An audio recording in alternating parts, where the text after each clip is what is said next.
70,000 children a day have been turned into refugees because of this conflict.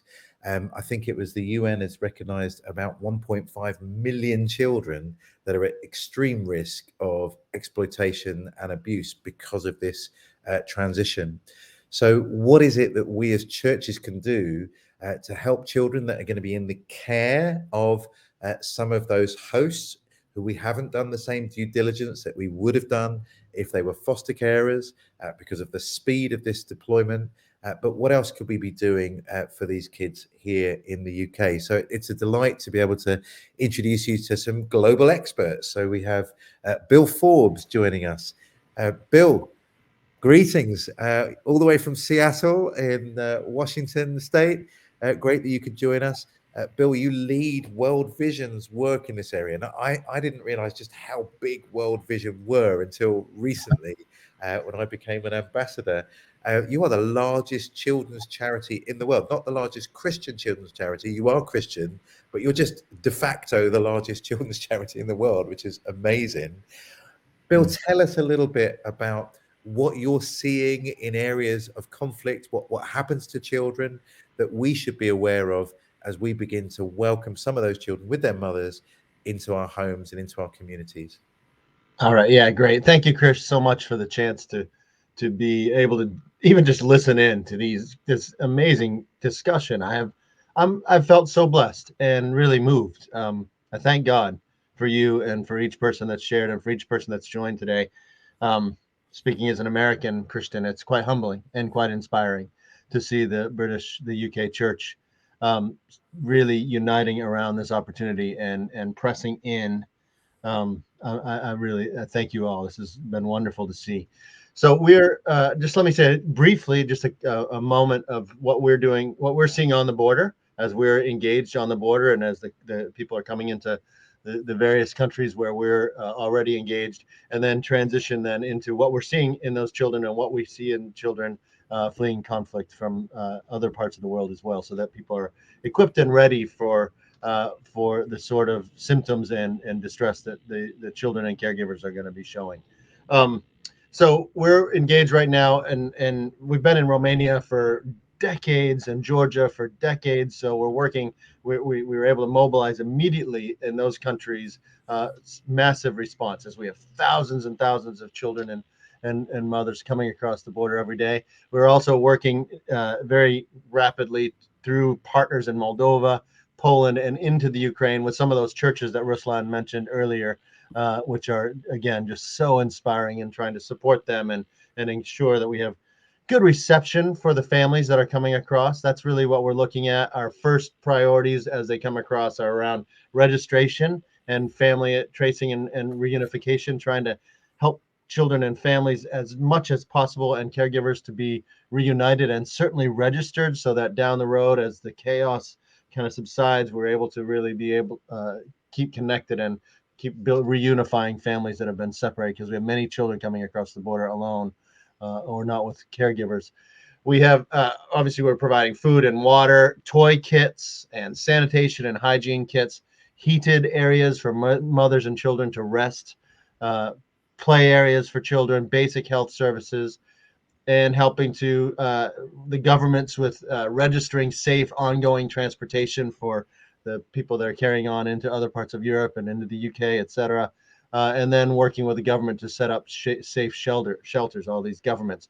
We set up something called child-friendly spaces, which are really meant to provide a routine of play, structured play, recreational activities for the children to be able to play with their peers, have some routine, something they're looking forward to, build into that psychosocial support, awareness raising around protecting themselves, and giving parents a break so that they can rest or do what they need to do to be able to care for their family and look ahead.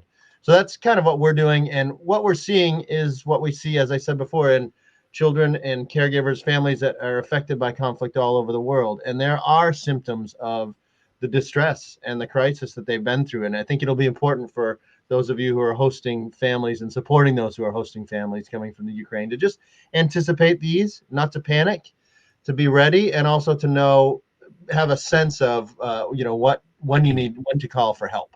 and when to seek help and support for yourselves as you care for these families and provide support. So this is not a training. I hope that there's training going forward. I particularly recommend, one of the things we work with volunteers is something called psychological first aid, and Save the Children has some of the most, I think, accessible guidance for psychological first aid on that. So if you can search for that on the internet, there's some good training on that online. But that's what we use as a sort of the foundation, the basic level. What you can expect to see, Krish, and what families can expect to see is every child is going to be responding differently, because that's how we are, depending on age, depending on what they're seeing in their caregivers, depending on their recent experiences, their past experiences, and just who they are. But common symptoms are fear that this kind of thing is going to happen again, fear that I'm going to be separated. Maybe my father's back. What about my mother? Problem sleeping, maybe eating less or more, crying, quite clingy. Might see regressive behavior where children are actually acting, going back to thumb sucking or wetting the bed, maybe less affectionate or more affectionate, unable to concentrate. As children get older, middle-aged and older children, they might be feeling guilty or blaming themselves for things that happened as their family was leaving, maybe isolating or withdrawing or becoming aggressive or irritable. As the adolescents, you might see more risk-taking and self-destructive behavior. All of these things are normal. They're not okay. They're things that we want to respond to, but they're normal, and we don't need to think there's something. This is somehow, something that shouldn't be happening. It's what would be happening to us if we went through this. Someone said that earlier. A few thoughts on, what to do if you see those things. Would that be helpful, Krish? I don't know. Really helpful. Yeah, Bill. Thank you. It's not rocket science. There's no, as Danielle was saying earlier, that we don't fix these things. We are present to them. We are channels of God's love and support, and that has a longer term view, as it always does. So we want to remind children that they're safe again and again. Just let them know they're safe. This is a safe place. It's a good place you're in. They're not to blame. Setting up routines and rules and expectations, routines for younger children and for all children, rules and expectations as they grow older, is really important, so that they begin to have a sense of normalcy in the midst of this incredible chaos. Giving simple answers to questions, not going into great detail about all of the complexity of the situation, and really minimize exposure to media and news, especially for middle and younger children. Don't keep the TV on all day showing what's happening back in their home country. Be patient with them if they're crying or they're irritable. Give time to play and listen. Allow the children and the caregivers too to be sad, to be afraid. That's okay, and to just spend time listening. Those are some of the pointers that I would give. That's so helpful, Bill. And we've put up a link if people want to know more about what the amazing work World Vision are doing at the borders. I got to meet the head of the Moldovan World Vision work when I was out there recently, and they're doing some work across the border in Ukraine too. So really great and such helpful advice. Again, some of us are from a fostering background, and these are very similar things, aren't they, about how to deal with trauma. One thing I was told was not to ask too many questions about what's happened to the children, so they don't have to relive the trauma with you. And that's, we'll be interested, but we have to let them disclose at their pace. Is that still the way people think about these things? Absolutely. And you want to be present with the child right where you are. And if they're bringing up those memories or they're bringing up fears, that's what you're present to. But we don't need to push them in that area at all. We want to, in some children, that is what they'll want to process some of that.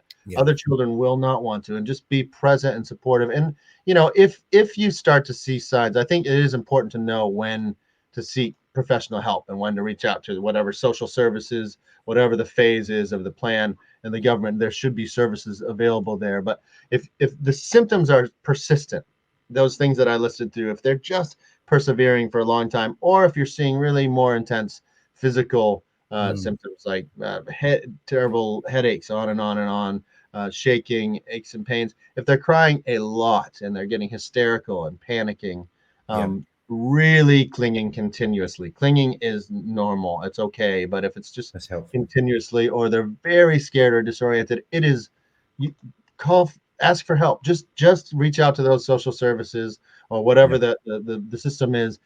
It's the right thing to do, and they can guide you in how to respond specifically, and also connect you to other services if great. the symptoms are Thank you, more. Bill.